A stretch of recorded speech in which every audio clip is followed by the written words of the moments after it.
So my brother is one of those people who does not accept a diagnosis and will never accept one.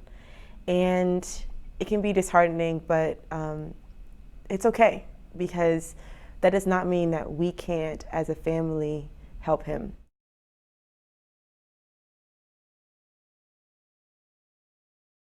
My name is Jacobi. I have a brother who was experiencing hallucinations. He was experiencing like a very long banter, this kind of like harried identity of needing to help people, kind of like this euphoric type of feeling, and coupled with like very massive just bouts of being low.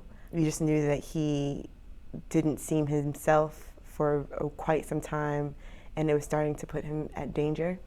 And so I tried to kind of reason with him, like, yo, have you been feeling okay? He's like, yeah, I'm feeling fine, you know, and it was like you couldn't really have a lucid conversation. And he didn't really do well with any type of disagreement at all.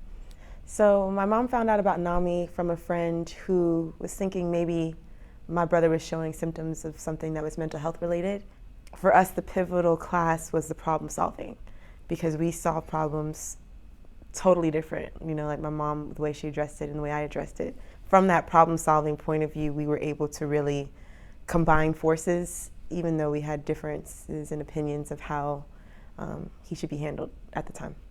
The best parts of the class, honestly, for me, I really loved the structure of it. I think that it was helpful to kind of have each week you go through a particular part of like brain chemistry or problem solving, and then you have a small moment to talk about your issues. And so each class kind of gave us a sense of purpose, a sense of direction, a way to feel like, okay, I'm understanding this thing a little bit more.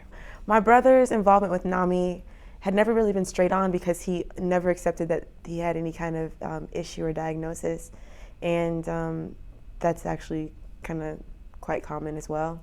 And so I stopped pushing it, honestly. I stopped pushing the diagnosis, but I did ask him to get involved with me on a level of like peer support. But I think my brother's experience with NAMI was more so just feeling the result. So oftentimes in communities of color, we don't do the long labels and prognosis and those types of things. That's just not, it's not really our language. With my brother in particular, I noticed that we had that same communal issue, right? And it doesn't mean that he can't make changes in his life. It just means that we have to address it in a way that's more wholesome and that speaks to us culturally. My hope for tomorrow is that people are open, a bit more vulnerable to accepting help, because it definitely is out there.